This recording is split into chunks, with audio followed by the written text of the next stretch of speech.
Welcome to Clixed Off, brought to you by Lucky Dice Cafe out of Huntsville, Alabama. Check them out at LuckyDiceCafe.com. And now for your hosts, Daniel Powell, Jason Alvey, Alex Coos, and Tyler Spees.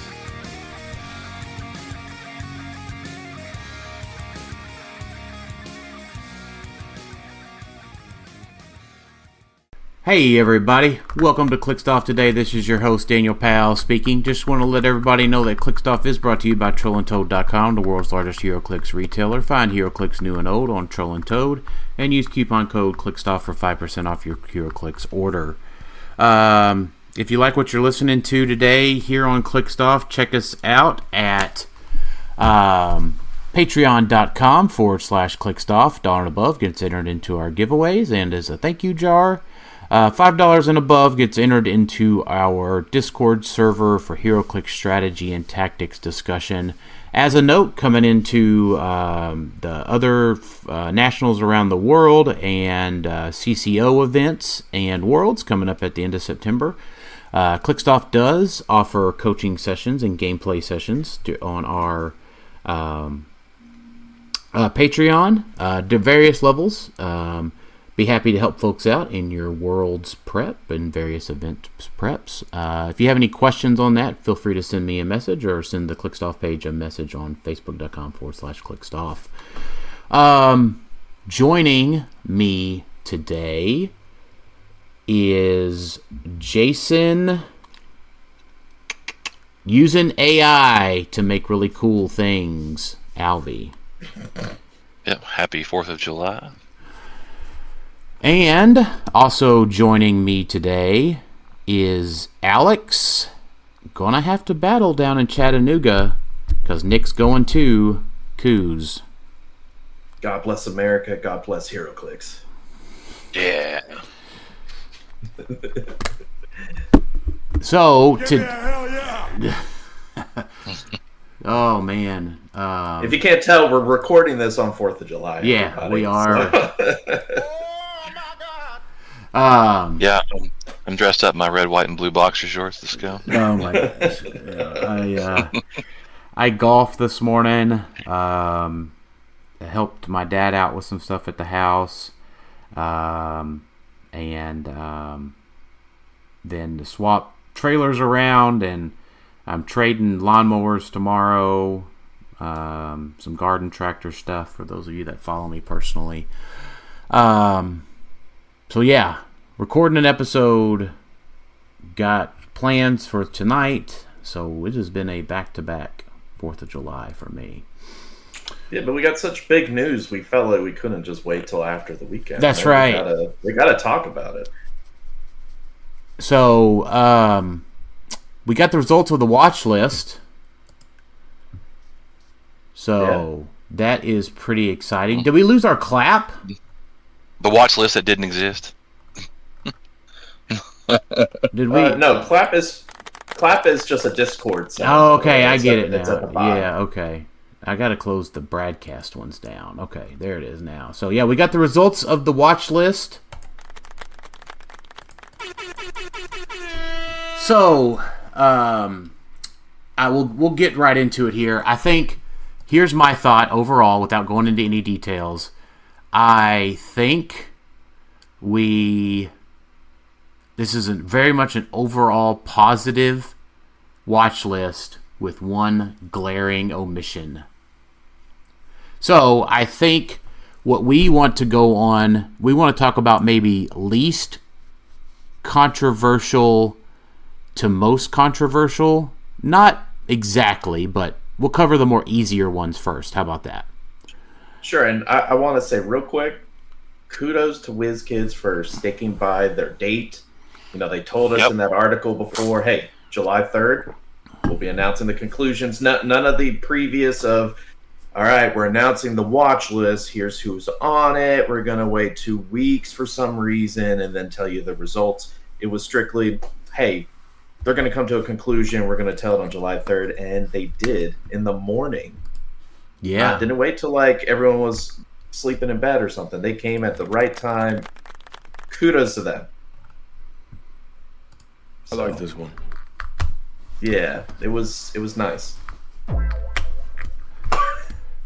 All right, so probably the first easiest thing on here, abandoned pulp per decaton. Of course, Awesome. Yeah, I mean it kind of sucks because per decaton was so good at pulp. He was just like a very staple piece to play with. Did he ever get to play in like an actual WizKids pulp event? No. Just okay. So what then? He was never legal. Yeah. Oh wait, was there a pulp event at Adepticon? Was there? No, I don't know. I would have played in that. So. I think I would have played in that. I feel like pulp's been abandoned. I'm sure pulp. Yeah. There'll be pulp at Worlds. I'm sure. And they could have had it at Origins. Why didn't they? I don't know. Yeah. So, I mean, their explanation is fine. I just think I think Per Degaton's probably also a little bit overplayed in Modern as well. But he doesn't do anything just so terribly game breaking. That I think He doesn't stop you from playing your team. Yeah, correct. Oh man, I love it, Jason. You're setting us up for subtle foreshadowing. Yeah, it's just subtle for sure. So, probably the easiest thing there. It makes sense, right? They have a pretty heavy hand on pulp, which I like. It makes you focus on things. I've got to find a new TK for my pulp team now. There's plenty. There is. I don't think you'll have that. Yeah, it's just. All I have to say to that is we just need more pulp. We love the event. I mean, to a degree. We didn't want it like conflicting with Modern, but we did like it as a flavor, an option at some of these bigger tournaments to be like, oh, okay.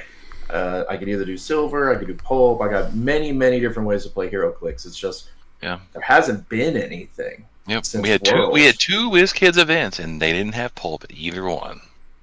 Yeah, it's a little odd. I don't know if it's just no one, if they're looking for a champion Clix or rock type someone to start pumping pulp or something like to. I don't get it because they said themselves they were Black Panther. They were starting to focus on making pieces for pulp, and then they just stopped holding the event. Yeah, I mean, I tell you, it's still my opinion at this point that.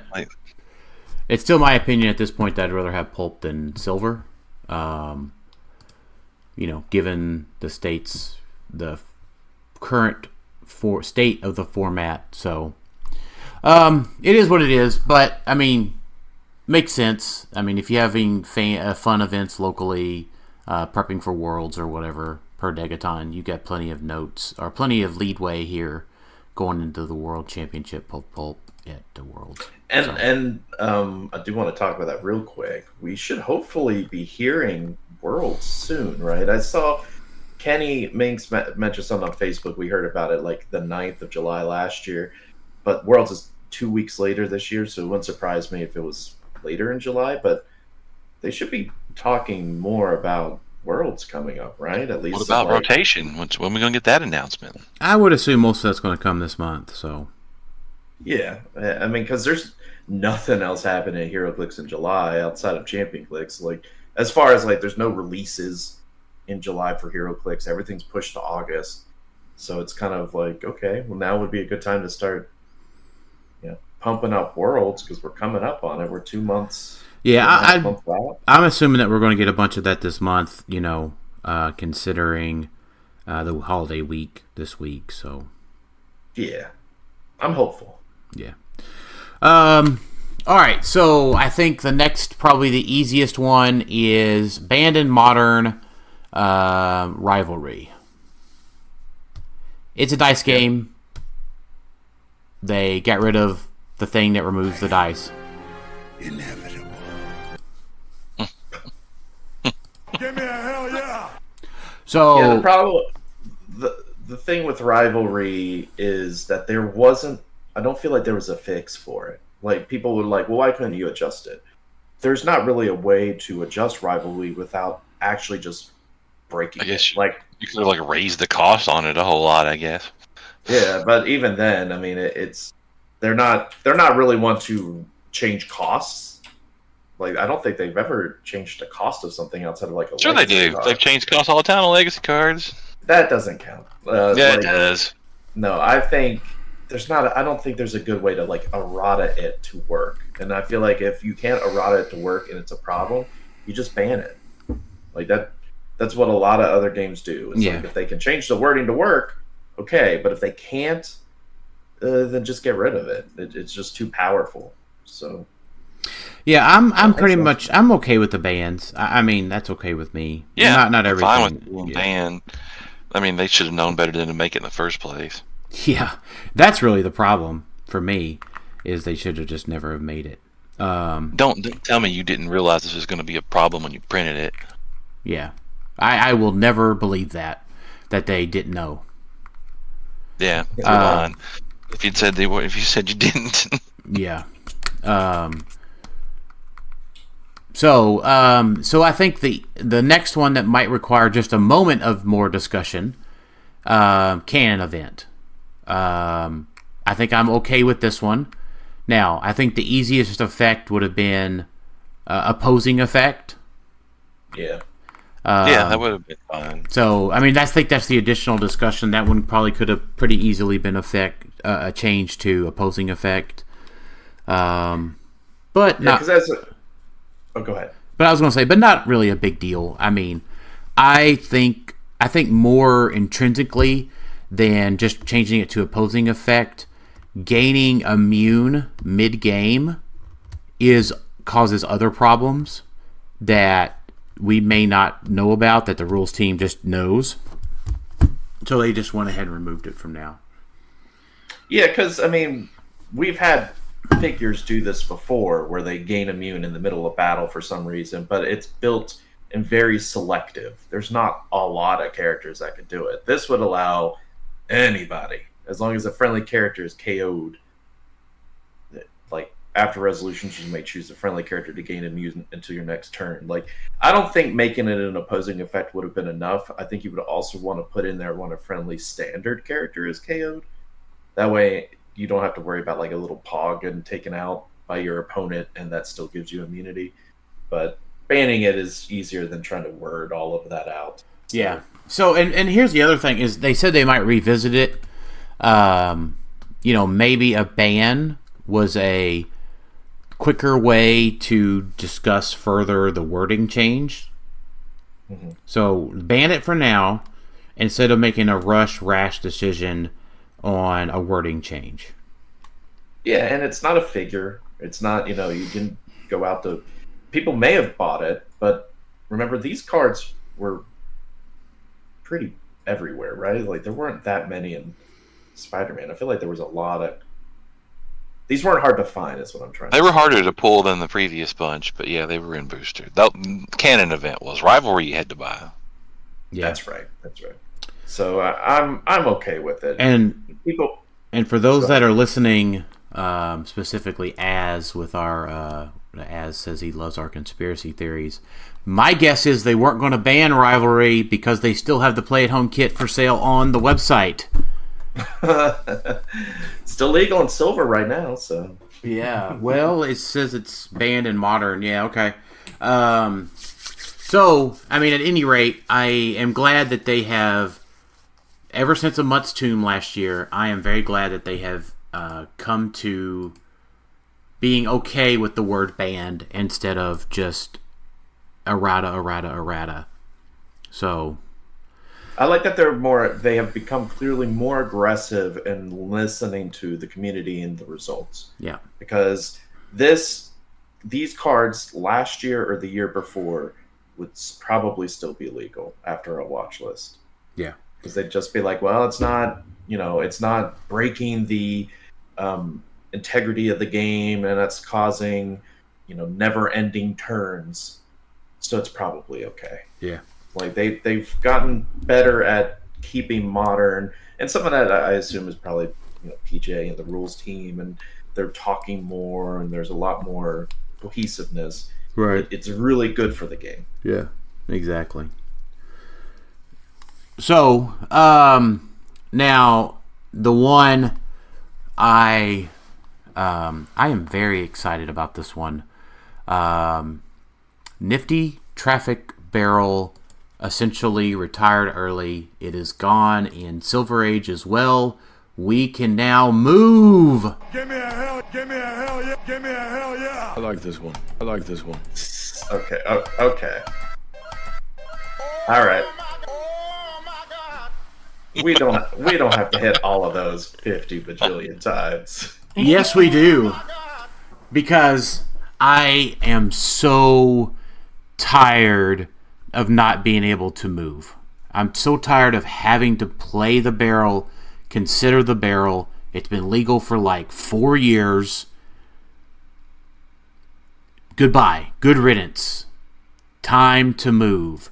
Now, I think in the pre-show we were going to talk about what is good now that barrel is gone. Anything with brakes blocking. We can move. We can move.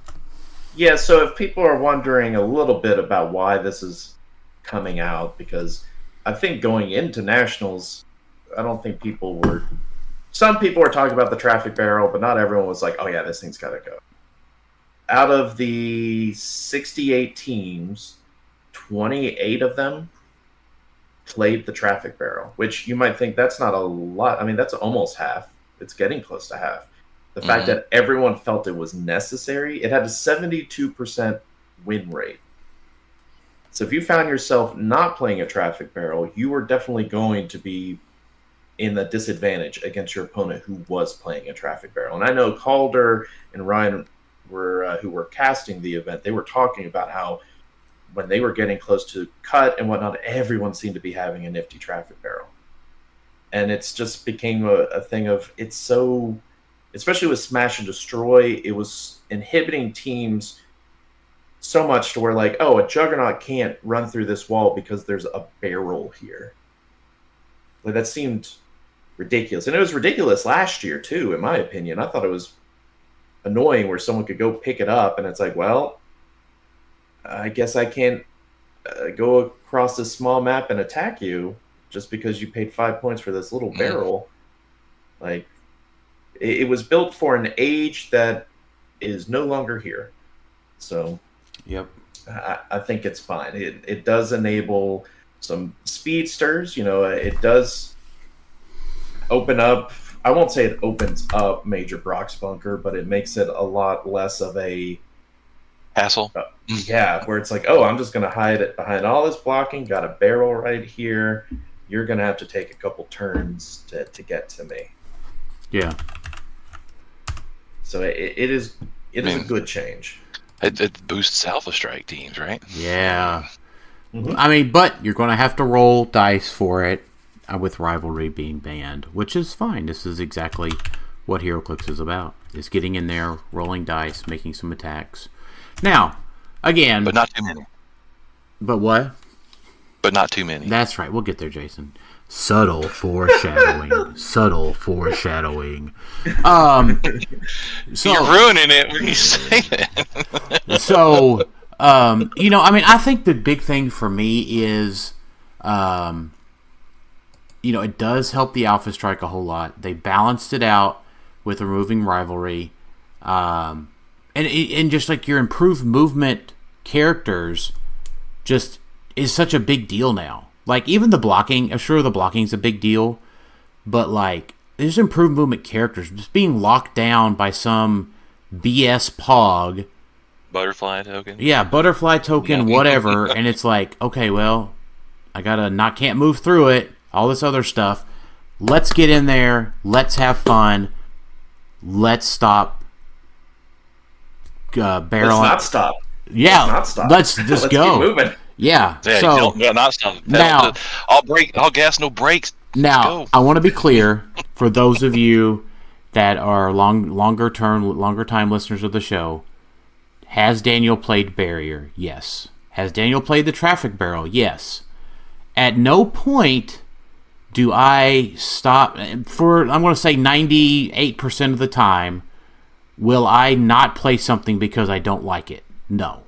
I will play what I need to play to what I think to have the best chance of winning any event and having fun and doing my best. So yeah, I've played Stop Sign, I've played Barrel, I've played a bunch of Barrier before the breaking blocking change. Yeah, I've done it. But my ideal game state is get in there, boom, boom, boom, let's do some stuff, have a strong offense, have a strong defense. Like, for example, at the top of my head here, I'm thinking like TV She-Hulk. I'm kind of liking TV She-Hulk now. Now, there's a lot of stuff that she does that are freeze. But at any rate, very, very excited the barrel is gone. Now, I really hope they don't ever bring something back that inhibits movement. I mean, they said that, I said in the article that sometimes that is healthy, but not at a 5-point piece. Not from a stop sign. Let's be very judicious with that. Make it a character, make it 35, 40 points, and then it might be okay.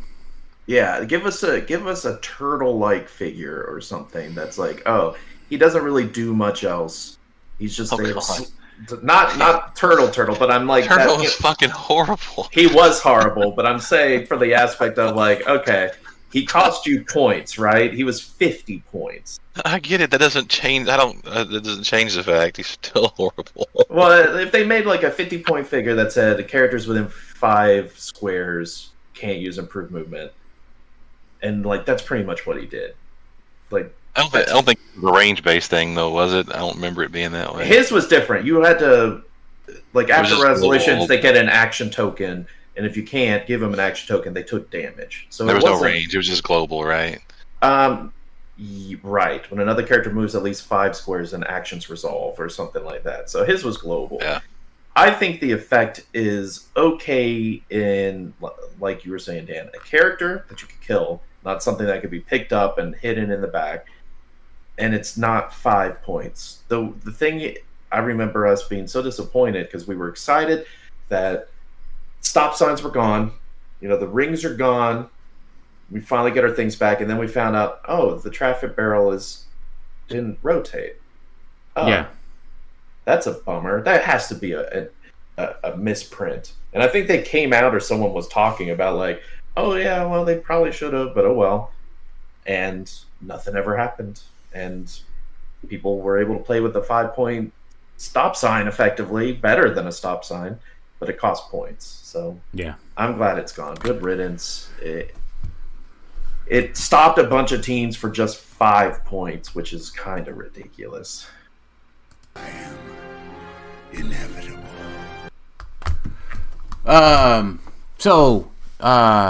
Anything with improved movement blocking now gets a boost in general. There's so many of those pieces that are really good. It's improved blocking and also your speedsters, right? You mentioned those reverse flash and all of those Wally West that could just move away from characters because they ignore them. Well, they can do it again. Yeah, which is good. Yep, love it. Ridiculous that a flash can't run in and punch you because there's a traffic barrel. Yeah. Okay, so we have covered Per Degaton, Rivalry, Canon Event, Nifty Traffic Barrel, Spirit of Vengeance, Red Hulk. There was probably folks that would say that this was not heavy-handed enough. So the big thing was that the pilots have to have distinct names from each other. So no 4 Thanoses, no 4 Beholders, no 2 and 2. 1 Beholder, 1 Thanos, Zombie, Scarlet Witch, and Phoenix Wolverine are likely the best pilots in Modern currently. Now, we haven't seen all of Lantern Legacy. Assuming that is legal for Worlds, there might be some better pilots in there, but as of probably CCO June events, I think that July events, CCO July events, those are probably the best 4 pilots. Yeah, no more stacking pilots to circumvent Chair Panther, so it does give him a little bit of a boost as far as Spirit of Vengeance counter, because you can't just say, I'm just going to play 4 Thanoses and I'll at least get 2 of them. it was a needed change. Yeah, another kudos to WizKids for not absolutely butchering a figure. Yeah. Because I love Spirit of Vengeance, the concept of them, and being able to play the really cool looking figure again. I was a little nervous they were gonna do something ridiculous in the changes, and this was, I think, safe, where he's still very playable, still good. You just don't have to worry about fourth Thanoses just dropping out at you. Yeah. As we saw on Nats, he's not unbeatable. Yeah. Like, there are counters to him. Oh, just yeah. makes him a little bit better because you're not having to deal with all the Thanoses. Yep. No, exactly. And it doesn't sound like the concept of bringing out 3 Thanoses was clearly not intended, right? Like, their thought was, oh, you're going to bring out 4 of the same ridiculously broken figure. Yeah. Or 3 of the same. Yeah. So, I mean, and I think in general too, right? Like, I mean, it's fitting because, I mean, it is the Circle of 4. It is designed to have 4 pilots. That's the whole thing behind the Circle of 4. So I think they kept it in line with, what the intent of the figure is and some comic accuracy with the figure, while being able to maintain a very sane game state with him. So I think Spirit of Vengeance Red Hulk is just as playable as he was before the errata. Yep, I would agree. So, and obviously, like you said, and I agree, Alex, he is obviously beatable. 1x2 elevated. Watch out for those things. Yeah, whatever you use to help against Ghost Rider, the good Ghost Rider from Wheels of Vengeance, it's a similar concept you could do with Spirit of Vengeance Red Hulk. Yep, for sure. Okay, and now here's the one that I will say this. Spot pisses me off. It is an overly and needlessly wordy figure. Are you talking about before or after? All of it. It's all. He hated Spot before. I don't hate Spot necessarily. I think Spot was entirely overtuned to begin with. I think the errata brings him back to reality. But I mean, just the fact that there's stuff on the figure, there's stuff on the marker. I could just strangle it. Like, just it's way too much wording to translate his powers and abilities to the game, and that's what's more frustrating to me as anything.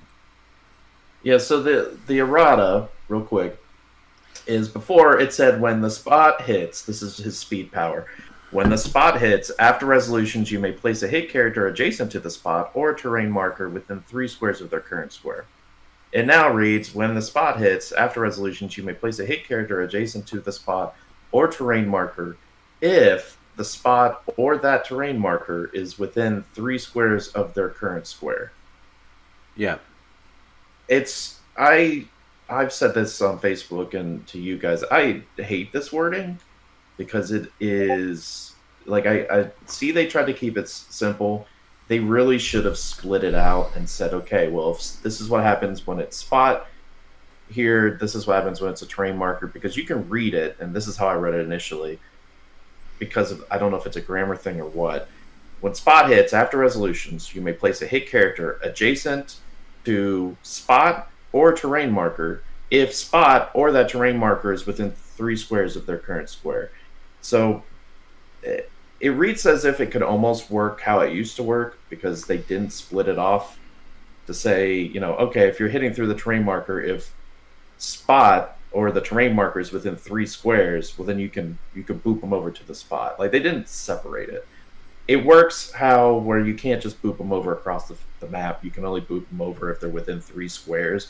It's just the way they worded it, and they should have separated how it works with the terrain marker and with the spot, because I could see certain players reading it wrong, and it not, there'd be some confusion.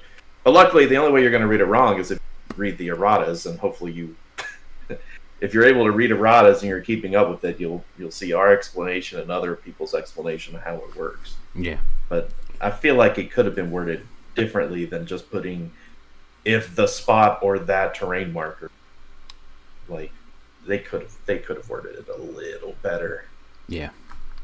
I think so too. But I do think it was needed. I know a lot of people complain at Worlds because he did perform really good at Worlds. Nationals. Did complain at Nationals, sorry. Did complain about the fact that, especially in tune with Rivalry at times as well, where spot hits and he just yanks you over. And then you have all of the poison damage from the Mysterios and Sandman just making it penetrating. Or not penetrating. Not penetrating. Unreducible. Unreducible, thank you. Yeah, that was crazy cool cohesiveness, really good, but that was a little maybe too much.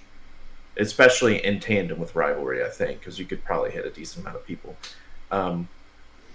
So I think it was necessary. It's still, once again, not a damning type of errata to where Spot is just bad and going nowhere. He still is able to punch and do all the things he could do before. He just can't. Yeah, I mean, he can still. Yeah, he can't kill box a figure, but he can still hit for 80 kabillion damage from across the map, right? Yeah, but also in tandem with the traffic barrel, you can now get to him. So yeah. You couldn't do before. I mean, I feel like it's a whole lot harder for him to hit across the map now. Because he can't. Well, not so subtle foreshadowing. It's like me and Daniel. Right now, he's just not going to do it right now. Look, we're holding Jason's arms back as he's to get into this fight. Keep in mind our group chat. I mean, y'all probably seen it listening to the show. What's been in the Facebook group with all of this, but we'll get there. We're almost there, I think. But keep in mind, I don't mind. I just want to be clear. I don't mind in functionality what Spot did. Or what he does now, or that he can flurry across the map, or all that other stuff, right? Excuse me, that doesn't necessarily bother me, right? It's just that the wording before and after is just way too much. Way too much. I still think Sandman put him over the top, but nobody seems to agree with me. But I agree. Absolutely, I agree with the Sandman. Sandman enabled that entire thing. Yeah. Yeah, but you don't want to affect Sandman because that kills Sinister Syndicate. Oh, I'm just saying that was the engine that made it go, really, because without him, that stuff just doesn't stick. Yeah. All right, well, let's answer some questions. There was nothing else on the watch list. Pretty short watch list to talk about this time. Yeah, I mean it was a pretty restraintful watch list. I feel like for the most part, more than they normally are.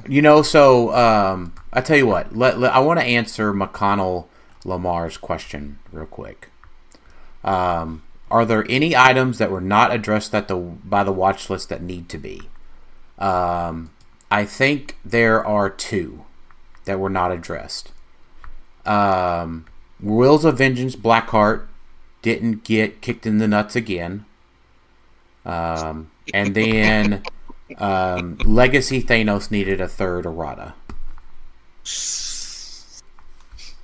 Here I was thinking you were going to have a cool answer.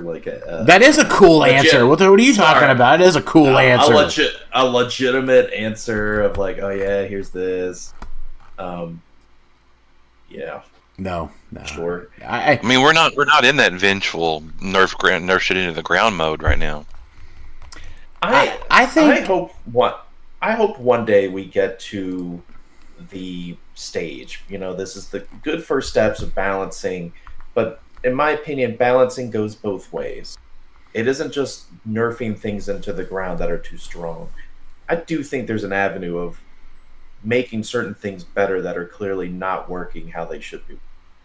And I don't feel like we have that angle yet of oh yeah, WizKids goes in with the set and says our intention is for this many figures out of the set to be competitive. I know they don't think that way, but it'd be nice to be oh, yeah, this cool chase you got, its effect isn't hitting like we wanted it to hit.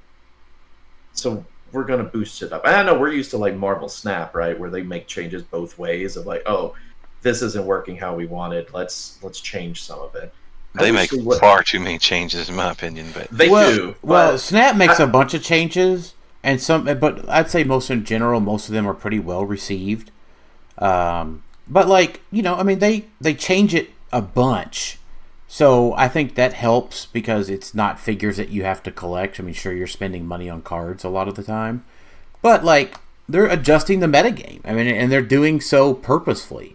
And they'll say that they're doing that purposely. Like, they're saying that we're adjusting this card because it has a low play rate. We want to see Quicksilver played more often. Here's where we're adjusting. They've never adjusted Quicksilver, but you know what I'm saying. Yeah, and I think we as a player base, this is something we're getting used to for the past 5 years, 6 years of that's not just Snap, but other games balance like that. And so I hope one day they look at that when they're looking at these watch lists, or they can do a counter watch list, whatever.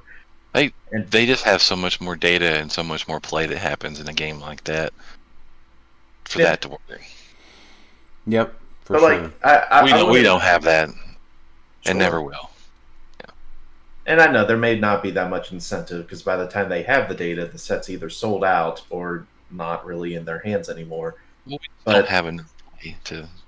But they could do that to the Iconics. Like I wouldn't mind them having a. Iconics are important to us. We've been selling them, and we haven't run out of stock of a lot of them. We want to make sure these are pretty playable. So we're looking back at Wolverine laying in the bed or whatever, and yeah, I don't mind that, especially if they're still available to purchase. And be like, hey, we looked at these figures from first appearance Wolverine, and they're not hitting how we wanted, and we really want them to be, you know, to feel like you got your value out of just buying the icon.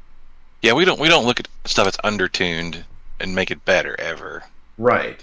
I know what you're saying. I like that. I like the idea that the Snap does do that. I do like that. Yeah. So if they want to take baby steps, I think just focus on Iconics, right? Because they have a longer lifespan anyway, apparently. People can purchase it. You're not trying to pull them out of boosters to magically get it. And they're so well loved. Most of the Iconics, people love pulling them. All right, well, take a look at some of these older ones. If they're going to last another year, just see, is there some wording changes? Because you can't change stats, obviously. But is there something, an errata that could be made to make them more playable? I wouldn't be opposed to that, or at least them testing it. And if it doesn't work, okay, well then it didn't work. But it's that kind of listening to the community and saying, okay, well, you bought these figures, you invested in them, they look good, but you can't ever really play them because they're just garbage. Yeah. Well, fix it. Make them not so garbage. Mm-hmm. All right, we've been holding back enough. Yeah, you know what? I think we should just talk about some other cool stuff like barbecue, Lantern Legacy. All right, y'all are hyping this up way too much. Oh, I'm loving it. Okay, so here's the thing: Beetlejuice got an errata. Now, I was talking to some folks yesterday, and they were asking about teams for CCO.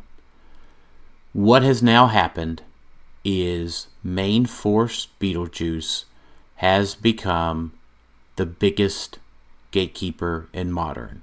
It is there is no like triangle anymore. There's maybe a little bit of the triangle, but there's a big angle.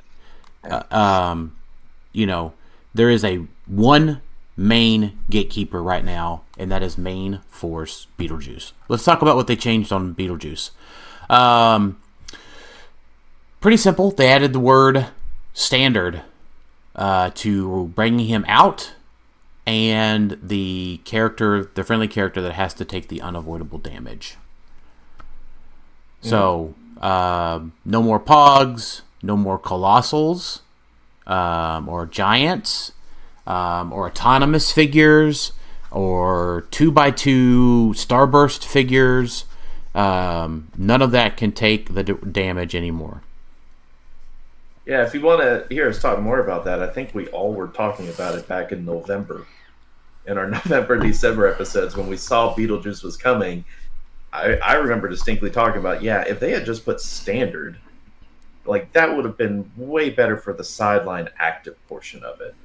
Because it just seemed crazy to be able to have time breakers, and when butterflies were a lot more popular, just having those little guys be like, I'm going to take the action token, take the damage, no big deal. So we've been asking for it for 7 months now. So at least that part they did. Mm-hmm. They knew that was probably one of the easier fixes for Beetlejuice is make it standard, because you don't want to butcher the sideline active. It's still something interesting, but it has to be a cost, an actual cost. It does bring up the question, though, is like what happens when you don't have any standard characters left, but he's still on the board? Yeah, so because here's how it reads. So you have to choose return Beetlejuice to your sideline or roll a d6. You roll a d6 and then deal another friendly character, standard character, unavoidable to have to result. We're able to do Perplex without a target. You're able to charge Quake and blow up walls without an opposing character. You're able to do all of this other stuff without being able to rationalize or effectively go to after resolutions, resolve everything, and still do it. So like do as much as you can. Do as much as you can, and doing as much as you can in this case is rolling a d6. So you could either have all of your standard characters KO'd before he gets to roll, or something like Ant-Man from Collector's Trove that could make adjacent characters tiny, so they're no longer standard, and then you don't have any standard characters left on the board. Yeah. Now, I think for what it's worth, we've asked Jason proposed that to the win, and we'll see what they come back with. Yep. Yeah, it's still a very the scenario you're presenting, Jason, is still a very. It's not easy to pull that off. It is easy to pull off with Ant-Man. It's completely easy to pull off with Ant-Man. It is. Well, it is completely easy to pull off with things like Destroyer Armor being a thing, Collector being a thing. So you can still have a very completely viable force left that's not a standard character, and you could KO that, your last standard character with Beetlejuice, in the next turn try to keep him back out. What happens then? Now, the easy answer is you can't choose that option. No, nothing, that would be a new precedent. Nothing ever says that you can't choose that option. It's a non-optional choice, and it doesn't violate any occupancy rules to do it. So you can always choose the non-optional, you can always choose the other option on things, as long as it doesn't violate one of the golden rules of Heroclix. And you can complete it as much as you can, and that starts out with roll a d6. So, unless I'm just crazily misunderstanding something, you should be able to just keep him out if you don't have any standard characters on the board. But I imagine it'll be ruled against, for whatever, playability or intent reasons. Oh, yeah. I expect that to happen. I just think it needs to be clarified so there's no confusion. Yeah, because everybody knows how it's going to work. Because to your point, to the charge and no target and whatnot, you're able to do some of those things. They did make that ruling on Diana, right? Where people were trying to do that, where they said you took an action to attack, and so her effect would go off, and they said, and that had precedent working for years. Hawkeye used to do that all the time. Yeah, but they did come out and make that ruling, right? If an attack is declared and it resolves without a target, then it is considered no attack has been made, and any effects looking to see a character make an attack will not trigger. So that's how Diana works. They worded it to make it fit that. I think they could do the same juice. Like they can. They just need to do it. Yeah, I think it's fine to bring it. Like, it's good that you brought it up, Jason, and that it's been submitted. Because yes, they do need to make a ruling on it. Because they need to make it sooner rather than later, since we do have CCO tournaments in a couple weeks. So. Yeah, I don't want it to be an exploitable thing. I just want it to be a thing that's been addressed. That's all I want. So, yep, agreed. Agreed. I'm on the same page as you. All right, Jason. Wait, and the other thing that people have brought up is Kevin, right? That's the other thing with this. It's also Loki. Loki does it as well. Mm-hmm. Where they probably need to explain both of those as well. I was in the wheelhouse thinking with Kevin, he would still get a token. But he would also click. It's an instead of his augment token is an instead of taking damage effect. And you can't not take unavoidable damage. Right. I was thinking it was the same situation. Like, you have to take unavoidable. That effect was kind of similar to this, right? Like, you have to be able to choose one. So, and my thought was with Kevin, well, you have that ability still goes off, but when you go to trigger the instead of, well, it can't be instead of. So the effects would still happen. But I know that's probably not right. So the other way is they would just have to clarify that you don't want Loki to be a non-standard character is the problem, because him not being able to equip sucks, because he's already not really played. So, I mean, they would have to do a ruling on that one, in my opinion. Or just allow, I mean, he's 30 points. Yeah, I mean, Kevin's 40, he's 30. I mean, the Kevin one, I'm fine with non-standard. It's just Loki, I don't know how you fix. Yeah, I don't want Loki to be non-standard, but... Yeah, like, with Kevin, they could make a ruling for Kevin that says, no, his effect would still fire. Because his says specifically, like, any damage, right? Like, it's just when he's damaged. Yeah. Or when he would be damaged. Loki specifically says when he takes damage from an opposing effect or knockback damage, that's when you remove a gem token. Yeah. So you would have to maybe change it to where it says when he takes damage from opposing effect or knockback damage or unavoidable damage. Yeah.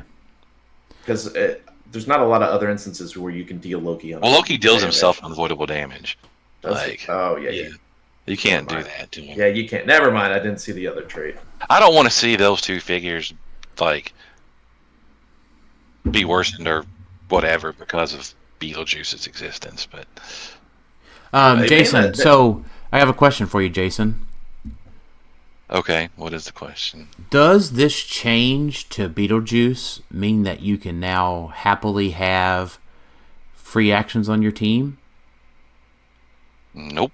No, not at all. Hey, guess what, folks? There were now, PJ gave me this explanation about conversion rate, but here are the simple facts. There were 3 main force Beetlejuices played at Nationals. Guess what 3 of the top 4 teams were in Nationals? I don't know. Main force Beetlejuice. Now, I want to say I appreciate Rob Olger's post, about copycat and being able to do all these free actions and sidesteps and all this other stuff and people taking 20-minute turns. Guess what? That is not a thing that Beetlejuice needs to fix. That is a thing that you need to call your judge about and tell the person to hurry up. Yeah. I agree, but there's a fine line. It's hard to be able to do that, because if they're legitimately taking as many free actions as they have. Yeah. Because I've seen it. I've seen players that they aren't playing slow. They are literally just doing all of their actions. Mm-hmm. Like, they're not trying to stall or anything. They're literally like, okay, I'm sidestepping, carrying everybody with Green Lantern. Place. All right. This person now sidelines. But they weren't doing it slow. Like, there are clear players that do. But there are also a lot of instances where they are playing just their free actions. They're going reasonably fast. Not Isaac fast, right? But they're going reasonably fast. And their turns are still 5 to 20 minutes. Not 20. 5 to 10 minutes. It's long because they have so many free actions. to take. How prevalent are those teams? I mean, it was at Worlds last year. How many? I didn't play one. I did. I didn't. I didn't play that many free actions. How many times did you play one like that, Alex? The one time? Probably. I would say a couple times, but it adds up. Is the other thing. Like if you add all those free actions, I know you guys are saying this because you're very mad about not having free actions. I'm with you on that. I'm just saying I agree with Rob's point of okay, free actions are getting a little out of hand. Doesn't mean they all need to go away. I'm just saying he has a point. The point is just not. There shouldn't. Yeah, go ahead. His point's not hitting as well because it's like saying, okay, well, Beetlejuice taking away is bad. Well, but there's a lot of free actions. Those both could be bad things, right? Like Beetlejuice existing and cutting off all free actions could be a bad thing. Yes. Having way too many options for free actions on a team can also be a bad thing. Yes. They could be separate conversations, is what they effectively need. I don't they both have points. Yeah. I don't think there should be teams that take 20-minute turns and do all this crazy stuff. Nobody should be taking a 20-minute turn in a game this short. This shouldn't happen. Right. Yeah. So it's one of those things where the collateral damage of stopping that shouldn't be the fact that you just can't do normal Heroclix things like perplex, outwit, sidestep, running shot, energy explosion, charge, flurry. Those things shouldn't be stopped just because of that. Mm-hmm. Yeah. It just shouldn't. Those are normal Heroclix things that have existed for like the life of the game, pretty much. Yeah. That shouldn't go away because people think that is an overwhelming problem. Yeah, exactly. I mean, the fact that you can't perplex, and I won't even include sidestep in there, but because that Pink Powers came out about 13 years ago. I'm just naming off 3-action standard powers. No, I agree. But, so, like, for the entire life of the game, Charge Flurry, Running Shot Pulse Wave, Running Shot EE, Running Shot Mind Control, Charge Mind Control, Charge Flurry, all of these things, like Perplex, Outwit, like, I get that Sidestep takes a long time because of carry, but it's like you can't do fundamental Heroclix. You can't do complex 20-minute turns, but like what you're saying, you can't do fundamental Heroclix either. That's the problem with Main Force Beetlejuice. And here's the thing. If it comes down to Worlds, let's just say theoretically, there's only 3 Main Force juices at Worlds. And those 3 Beetlejuices all make top 4 and some other team wins Worlds. The point will still be the same. Main Force Beetlejuice is just not fun. He wasn't fun before. Let's just be clear. Like, the sideline thing, so realistically, Beetlejuice just did what he was supposed to do, like, to begin with, I think. Because here's the results this year. Main Force Beetlejuice got second at Champion Clix, second at Nationals. I don't know what he did at Adepticon. I'd have to take a look. He may not even did very well at Adepticon. But, like, these major events, like, he is doing well. Like, I would rather see in the reverse. I would personally, I don't know. I'd rather see him on the sideline than on the main force, because at least on the sideline, I had an element of control. Yeah, I agree with that, and I don't agree with that. I don't like... It could cost points to be on the sideline, whatever. Like, but I can't stop you from playing Main Force Beetlejuice. I can't do anything about it. It's just there. Mm-hmm. But if you have him on the sideline, at least I have options to help myself get by that. Yep. So, I agree with what you guys are saying. I think... I was trying to think of a parallel. Like, when have we had something like this in Heroclix? Because it feels like we have. Not necessarily just the free actions. He feels like Scarlet Witch just to me. I was Twist to me. gonna He's say just that. taking away stuff. He's just taking away powers, things that you can do. I don't like figures that stop you from playing your team. That's what I don't like. I hate that. Yep. Like, it's one thing in HyperTime I hate the most are figures that stop you from playing your team. Mm-hmm. And I don't care about spot power removal like an outwit. That's totally fine.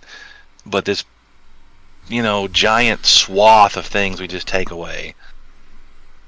I think the key thing we have to take away from this also is that this is a direction that WizKids clearly wants to go. Because he isn't, I know he is the biggest person, because it's a global effect, it affects when he's on the map. But we do have Wakanda Hulkbuster who does something similar, and then we have the green, what is it, the green one? The green battery? Yeah, the Green Lantern. And they're much more manageable. They're much more manageable. I agree with that. I'm saying that this is a direction that recent releases that WizKids have identified. Okay, we need something to counter all these free actions. I don't think Beetlejuice, the way they have it now, is the best way, obviously. But it is clearly a design front that they have identified an issue or something that they want to fix or have counters for in the meta. And they went a little too hard with Beetlejuice. But it's clearly a direction they're going to continue going. Because it isn't as if they printed Beetlejuice and then Wakanda Hulkbuster. I guess Hulkbuster came first. Technically, right? Didn't the Hulkbuster release before Beetlejuice? Yeah, we just didn't realize how good he was until they arrived. Yeah, because what he did. The ruling changed him. But effectively, we had those two pieces, but they didn't stop. Like, as soon as I saw the green battery abilities, and I know that's much more manageable, 30, 40 points, and it's within 40 points, range. and it has to be within its range. Right. But its range is his click number. I saw that and immediately thought, oh no, this is the direction. This isn't just a blip on the radar with Hulkbuster and Beetlejuice. This is something they want to keep doing. They want to keep having these things to prevent free actions out there. I don't have a problem with that necessarily. I just don't want to see it be a total blanket. You can't do anything from the first drop of the dice. Yeah. No, I agree. Green battery is limited to its range. Wakanda Hulkbuster is, much easier to damage. In general, it's a giant. Well, Beetlejuice is nowadays anyway, so. Yeah, that's fair. Like, does everybody out there, they're all excited about Lantern Legacy and everything? Do you realize that when you get your rings on your characters, they can't make constructs because it's a free action if their ring matches their keyword? Did you know that? You can't power action make them. It is a replacement. It makes it free instead of a power. It says instead of it's a free instead of a power. So if Beetlejuice is out there, you just can't make a construct if you have the same lantern with their proper ring. Mm-hmm. Yeah, did you realize that? Fuck lanterns, right? Yeah, Michael Keaton, boys. Michael Keaton. Oh, you know what, Jason? Now somebody's going to give me some sort of comic accuracy bull crap here, right? Hold on. Let me Google something real quick. So he was Beetlejuice. He was also Vulture. Yeah, and Batman. What's your point? Now, did he ever sing in a lounge as Batman? Because we could tie him to two really crazy primes and Beetlejuice and say this is a Michael Keaton problem. Yeah, it is. Prime Batman. This is a Michael Keaton problem. Who else did he play as? We were getting Michael Keaton Batman rights. Now we can just have a Michael Keaton theme team come in.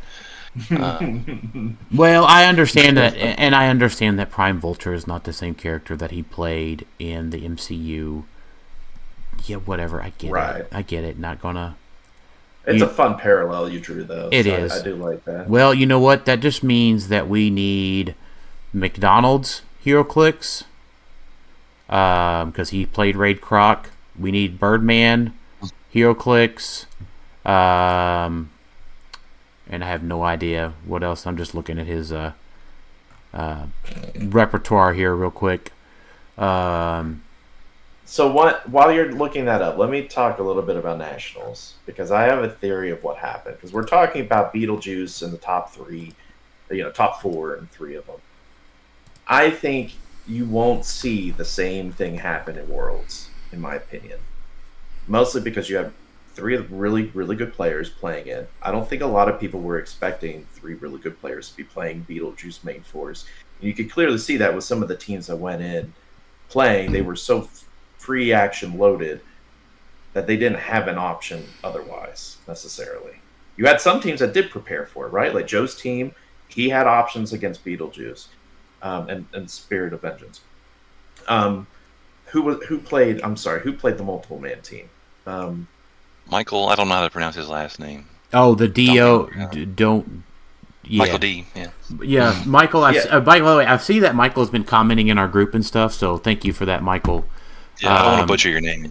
So if you do listen to the episode and you don't mind posting a sound clip or a video or something of how to pronounce your last name so we don't attempt to butcher it. And a very cool team, by the way. Yeah. Yeah, and his team, though, it can handle Beetlejuice for the most part because they're not necessarily taking a ton of free actions. Yeah. I think you're going to see, because out of necessity, players are kind of like how it happened with Scarlet Witch. You know, she came out, she had the wall thing, whatever it was that let her bounce off walls. Angler. Angler, yeah. Came out, made a splash because it's something people weren't expecting to be so good. And then people pivoted and they said, okay, how do we counter that? I understand Beetlejuice you can't counter like Scarlet Witch, but that just means they're going to counter by building with figures that maybe don't solely rely on free actions and can handle dealing damage with power actions or normal actions, I guess I should say. So I think you'll see the meta will shift, and they'll be, because we're talking about it and because we're going to help people prepare for all the main force Beetlejuices you might see, that they'll start doing worse because people will be more prepared for it. I don't think people were prepared as they should have been for Nationals for that. And it may have been that there just weren't as many good partners until we got Moreland and Spirit of Vengeance for Beetlejuice. And maybe that's it. But Spirit of Vengeance didn't go anywhere. Still really good. Moreland didn't go anywhere. Still really good. I think people are just going to prepare for it. I think Joe has handed people, here's options on how to build your team around going against Beetlejuice. And there are other options to help counter it. So it's not all doom and gloom. It's just it sucks that he's still around, but it isn't as if I don't think it's going to be like I don't think you're going to see 3 Beetlejuices in the top 4 at Worlds. You may see 1, right, if Isaac's still playing it, of course. Mm-hmm. But I don't think he'll end up playing it. I feel like there's going to be an uptick. I mean, he's just not as easy to play on the sideline anymore. I do think you'll see an uptick because I think you'll see a lot of players cookie cutting, same cookie cutter build.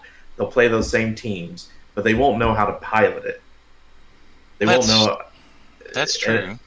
And so you're going to see a lot more Beetlejuices for sure. But that doesn't just not keep other things out. I'm not saying things that just totally depend on free action. There are things that just do cool, fun shit that you just can't play. You got to have pieces on your team that can handle not having free action. It's kind of like I understand that. That's not lost on me. It's very similar mindset, I think, to Killmonger, right? You always had to play one character unequipped because they're the one that's going to have to go in and try to handle Killmonger or dish some damage out. For Beetlejuice, you're going to have at least one figure who can deal decent damage without relying on free actions. I just think it pushes out cool figures like, okay, I like Swamp Thing from Masters of Time a lot. Not the Prime, the regular one, okay? Mm-hmm. He does a lot of fun stuff, in my opinion, but it's free. Like, he changes sizes. It's free. Mm-hmm. He makes a plant marker. It's free. Like, he does a lot of cool, fun stuff. Would you agree with me that he's not a problem figure in the meta, right? Because people don't really play him anyway, right? You're talking non-prime, right? Non-prime Swamp Thing, just plain old super rare green Swamp Thing. Yeah, he's a super fun figure. I enjoy playing it. Guess what? He sucks when Beetlejuice is around because you can't do his fun stuff that he does. That makes him a decent figure, I think. You just can't play stuff like that. Yeah. Yeah, I mean, unless you just want to lose, like. Well, it's He's a also 95. He's a 95-point figure. He's just a paperweight. Like, I mean, he's definitely not a paperweight, but he's he definitely kinda- he's. I mean, he's still shape change support, charging for 4 exploit. I mean, he's still doing stuff. But you're right. He's not worth his points though, without that stuff.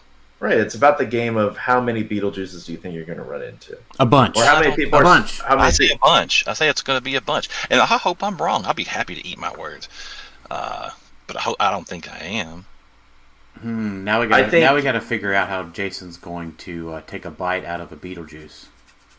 All right, so here's the thing. I think that we'll see if Jason has to eat his words. I think I lean more towards Jason than Alex, but we'll also get some very quick feedback here this month with the upcoming CCOs. So that'll be a telltale right there. They haven't released all of the venues and stuff just yet. So I think the big thing, and we know of at least 3 that are happening nearish to us. So we're having one ourselves, and then we're having one in August. So August 16th. Yeah, Yep. Lantern Legacy might be legal for that. So that could be maybe not. Yeah. I don't think it is going to be. I don't think it's going to be illegal for any of them. We could talk about. Do we want to shift the talk up now? Do we want to shift and talk about that at all? Lantern Legacy will be legal. I don't think it's going to be legal for Champion Clix at all. Yeah, hopefully it's legal for Worlds. What about Worlds? I hope so. I mean, it could be legal for Worlds, and then we're going to have the other problem, or like, is it only going to be legal for a year? Are they going to extend its time out? It's fine. It's not. People are. It's not fine. It's a problem with the retirement schedule. Things. Okay, I've got 2 answers for that. People are thinking that Heroclix need to be legal for years. Heroclix are not legal for years. They're legal for Worlds appearances. Also, Jason, you're going to love this one. If you want to enjoy your figures and play them longer, play Silver Age.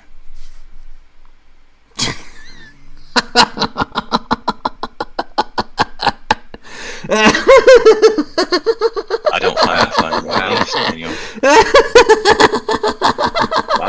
that's a little creepy over there. Goodness. I was cracking myself up with that. There was nothing wrong with the previous retirement that we had.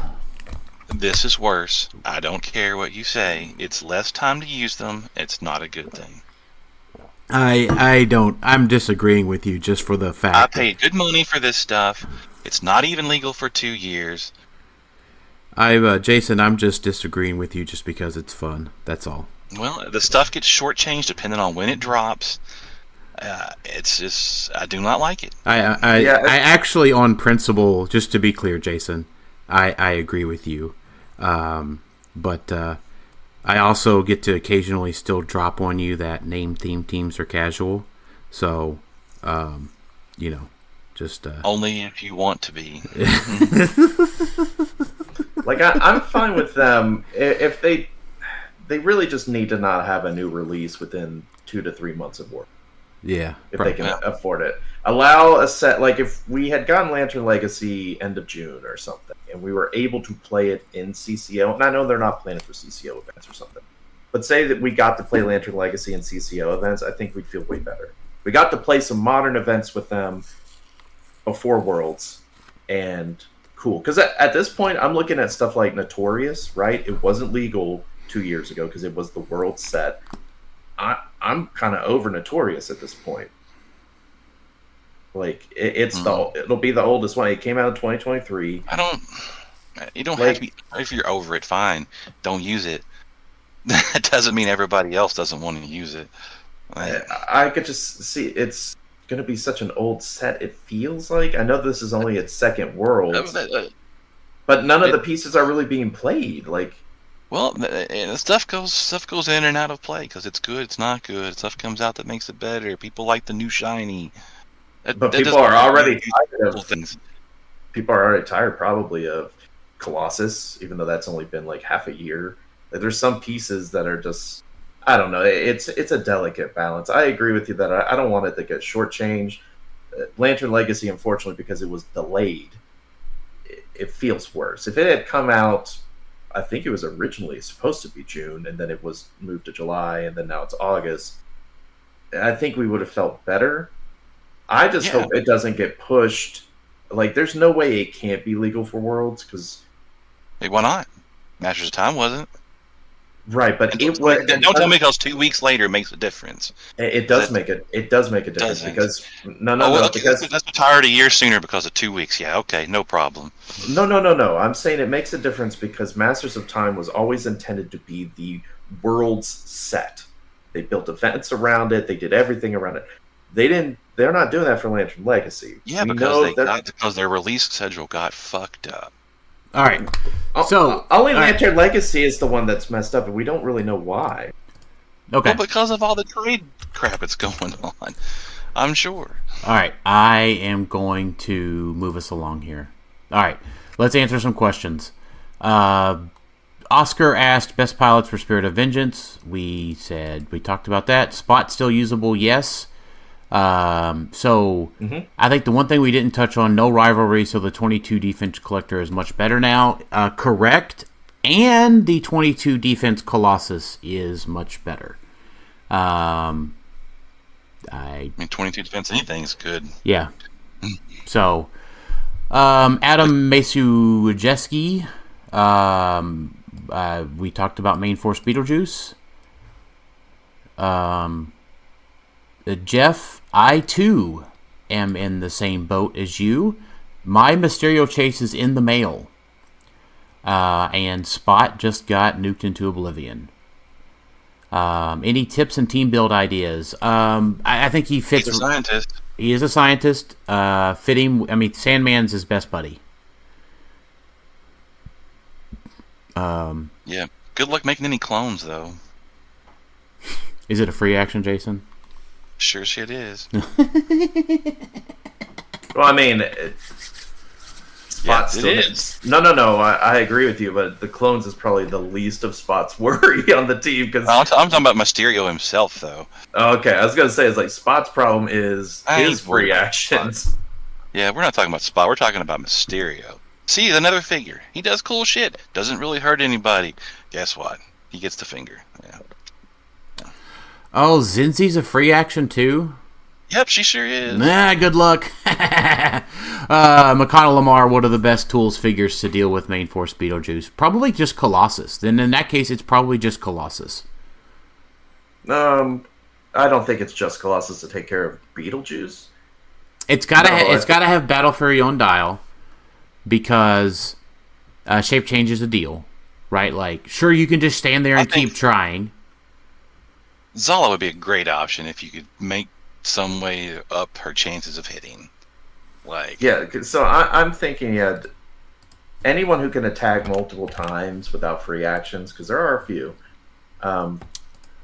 That's not a bad option. Like, I think pieces like, what's his name? Zala Green Scar. Yeah, he's not bad. Green Scar, Superman. They all take actions. And Zala and Diana do still work. Zala just needs a better but you can't perplex her attack.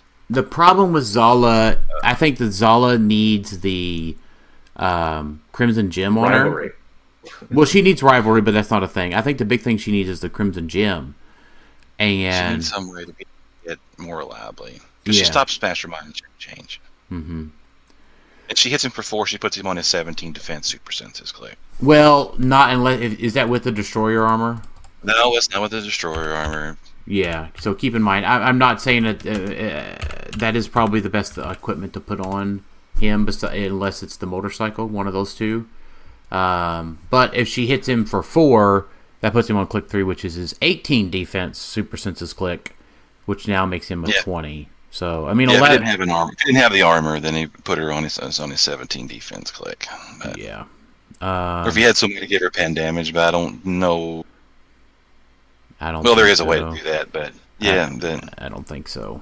There is, but it's not the best. Gotcha. The Stormy armor does give out Side Blast, but she doesn't do that either. So, right. Who is Juice's bodyguard? Anything? I mean, I understand the Mastermind figure with Moreland. Moreland was probably one of the most surprised figures coming out of Nationals. Those Pogs are really cool. With Gaia. If Collector is the... Peter Marshfield asked this question. If Collector is the way to go, what are some figures that should be used around him? Kevin, probably. Or Butterfly still. Backing up real quick to your question of Beetlejuice bodyguards. If you notice on all these teams that played Beetlejuice, I think almost all of them had Kong. He is in and of itself a bodyguard because you give Beetlejuice Destroyer, he becomes a giant, so he's a little bit more of a target. So having Kong there to kind of body block lines of fire makes sense. And Kong doesn't care about the free actions. He misses them to be able to do some of the things he does because he can't Quake, right? He can't charge Quake. He can't charge Quake, so he does like free actions, but he can do, 2 costed actions if it's a smaller team. So I would say Kong is definitely up there. You can do without Spirit of Vengeance Red Hole. Don't think that is a requirement. And Moreland's not a requirement either, but there are other options for Beetlejuice for like bodyguards. If Lantern Legacy comes out, then Sinestro. Yeah. Well, Sinestro won't get his free actions either, right? It doesn't have to have a free action. The Sinestro Colossal just has a global passive -2 if you're attacking an opposing character has more points than you. And Beetlejuice is 100, so he's more than most. Sorry, I was thinking of his Perplex. You're right, the global power, yeah. He also perplexes too, but of course he won't be able to do that. But yeah, it's his damage power that you really want to think about. Okay. Eric Adams asked, main force juice? Yes. Just, yeah. Or juice battery like Loki Kevin. I mean, Kevin's fine. I think I prefer Kevin over Loki. Because Kevin is just harder to KO on the main force. Yeah, I would say yes, if you're talking about July CCO. Because I don't know if there's enough time or people have enough time to play test and build better teams.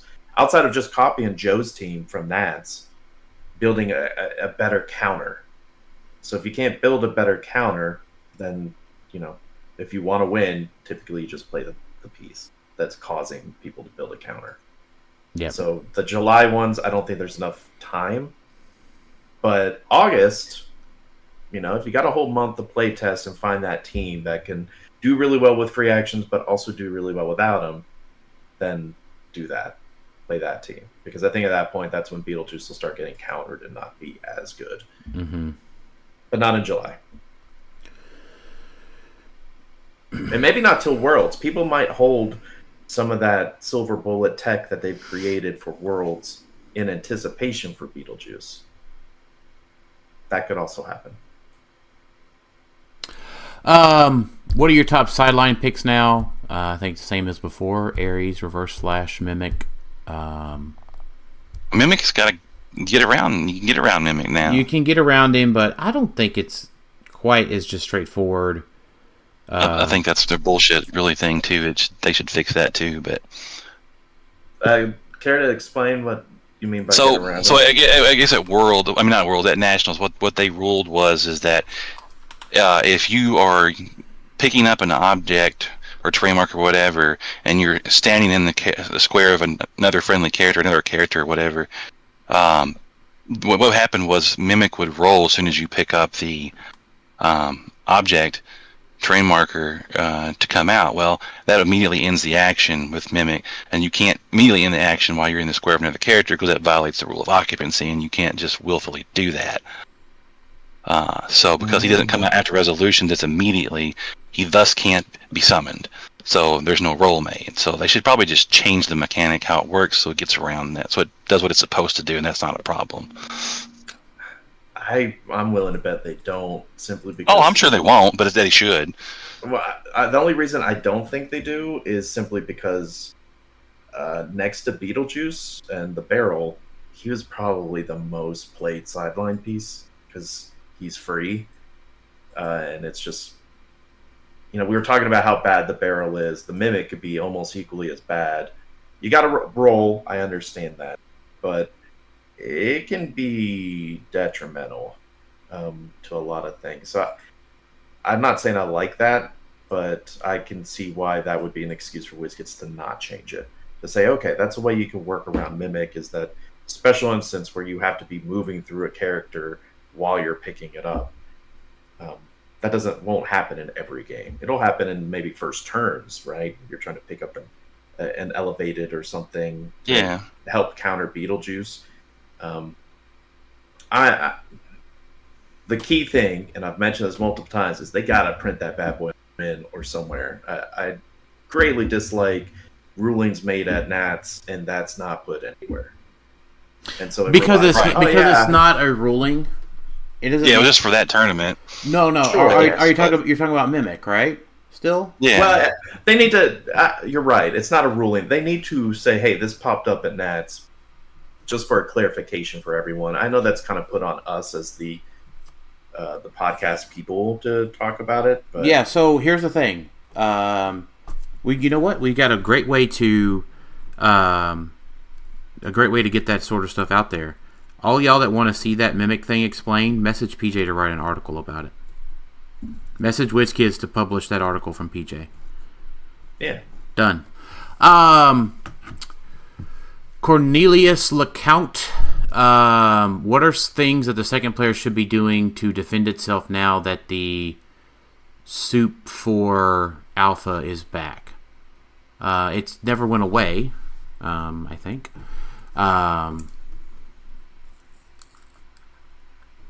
I mean, same thing as before. You gotta have shape change, super senses, impervious. All the good defensive stuff. Defense numbers. He's talking about second player, right? So you have map choice. Yeah. Yeah. So I think map is very have important. a good map choice. Yeah. Hey, I mean, here's the big one. Rivals respawn. Yes, and yeah, I agree. I think what you need to, if you're preparing for second player, I find a lot of players don't think enough about their maps.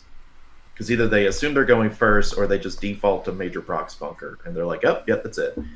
But there are probably better maps in certain instances that you need to think.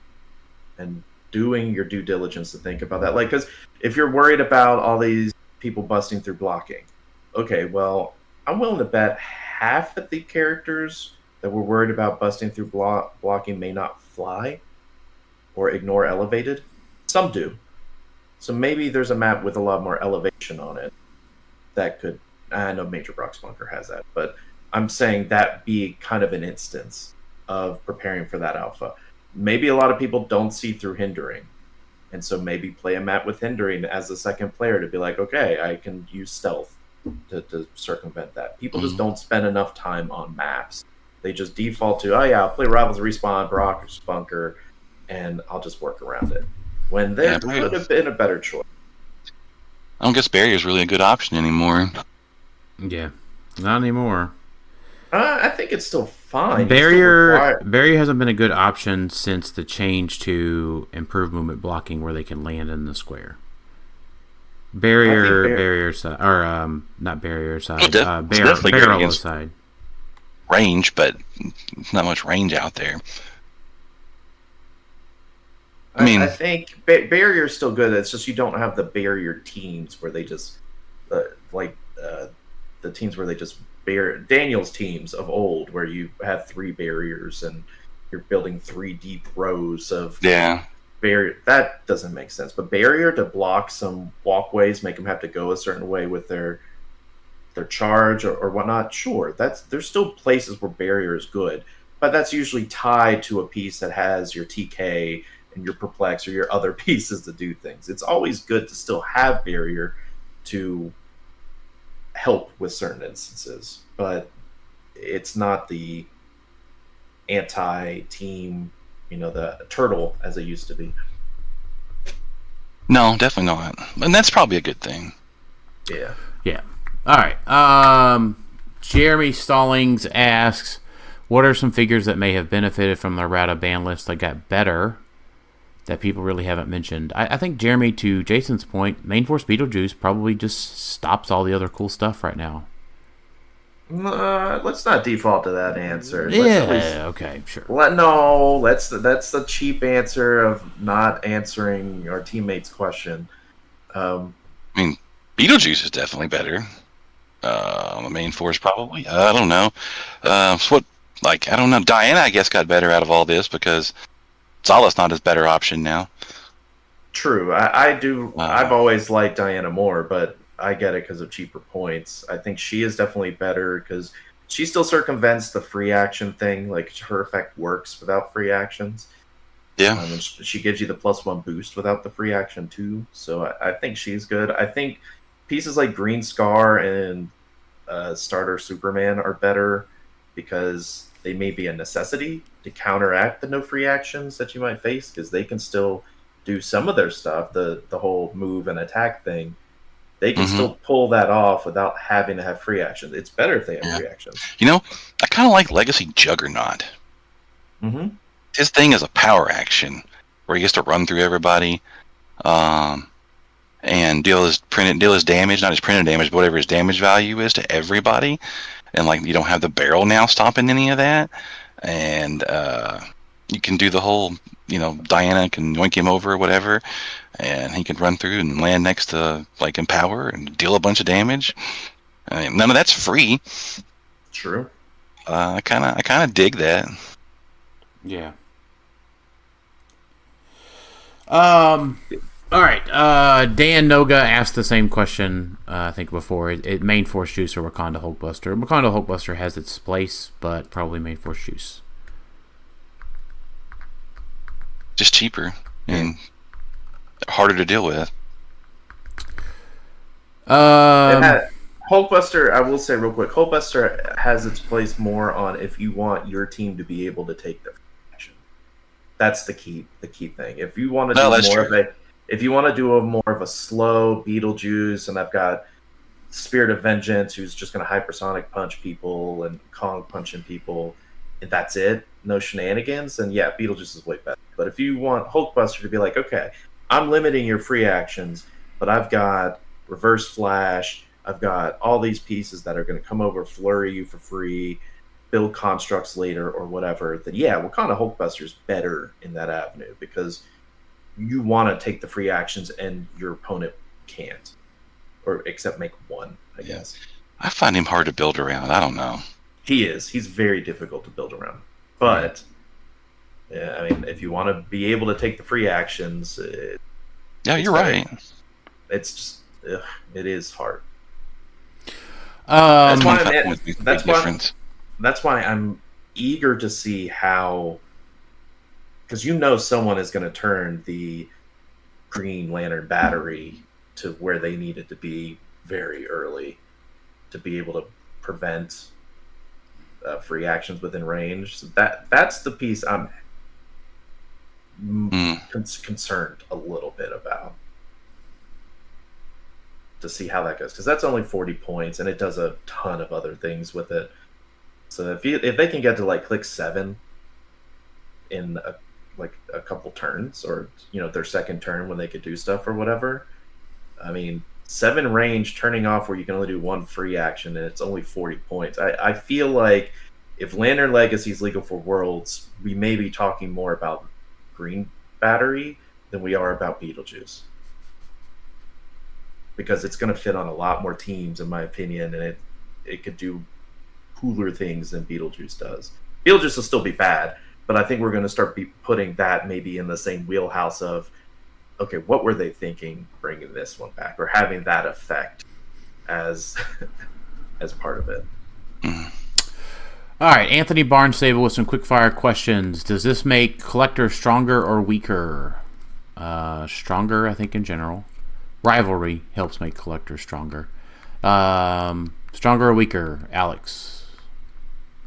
I think Beetlejuice doesn't really change for Collector. He's not stronger. He's just maybe a better option in instances. But yes, I think rivalry is the biggest part for him. Maybe, Dan, when you were building, did you play Nifty Traffic Barrel with Collector? Yeah, I have before at some point. I mean, I made it onto a couple builds. Yeah, so that might be like, if I'm weighing up and down, like taking away Rivalry, huge boost for Collector. Taking away Traffic Barrel, maybe a little nudge down, but it's still better overall. Jason, stronger or weaker? I mean, just glancing at it, you'd think it'd be weaker because he can't do his collecting thing, but I really think it just makes him stronger because you play high defense Collector and he's just that much harder to hit. All right, Chair Panther, stronger or weaker? Oh, real quick about Collector. Also, the spot change is pretty big too, because being able to have spot yank Collector over and then go to town on him, that is the one thing Collector does not want, is to be poisoned multiple times. So yeah, being able to protect it from spot, that's another bump for Collector. Does this make Colossus defensive shells stronger or weaker? Stronger. Strong. We didn't answer Chair Panther. No, that's because you keep going back to the previous one because it's a quick fire questions. Does this make Chair Panther? I think he's less necessary. Correct. Alex, stronger or weaker? Stronger. Yeah, stronger because you're not having to choose Beetlejuice every time. Yep. So now you can take away their other two things. Yep. Does this make Colossus defensive shells stronger or weaker? Stronger. Yeah. Alex, stronger or weaker? I'd say about the same. The Phoenix was so hyped up when it was first previewed. Is it as powerful as everyone expected? I think its play rate will increase and tick up, not down. I think you got a buff because Rivalry doesn't. You don't care about Rivalry being causing a problem now. Alex, I think it's the same. I don't think any of these changes really affect the Phoenix. Clark Grantham. It was already going to see a lot of play. So Clark Grantham, without the traffic barrel, are you concerned at all that the advantage for first player will be too high? No. Jason, yes or no? Is going first too good? Is that what he's saying? Yeah. Is going first too good now? Yes or no? It definitely got a buff, I feel like. I don't know if it's too good, but it definitely got a buff. Yeah, because not every team's going to play break blocking. Major Brock's Bunker's still good. Rival Respawn's still good. Alex, yes or no? I don't think it really... I think going first is still too good in general, so Traffic Barrel didn't really change much of that. Right. My favorite name to say, John Michael DeGulio. Is playing defense via positioning use of a terrain a viable strategy in Modern at this point? Of course. But break blocking is a big deal. So it's harder. No. Alex? Was this another fast question of yes or no? There's 3 more questions that are fast questions. Yep. Oh, okay. Yeah, I'll say yes. Okay. Joe Clark, will less people play Sideline Juice since only standard characters can call him in? No. Yes. Yes. Absolutely. Sideline is so special right now with all the... and I know we have the less one-shots, but yes, I think a lot of people won't just magically put it on the force. People are going to magically bring it out. People are already playing Beetlejuice badly. So, I don't think this will wake them up to that. Alec Musser asked, is ketchup actually a good condiment? Or is it a sign of picky eating or a lack of real seasoning? It's actually a good condiment. It's fine. It's a tomato-based sauce. Yeah. It's good on what it's supposed to be on. Yeah.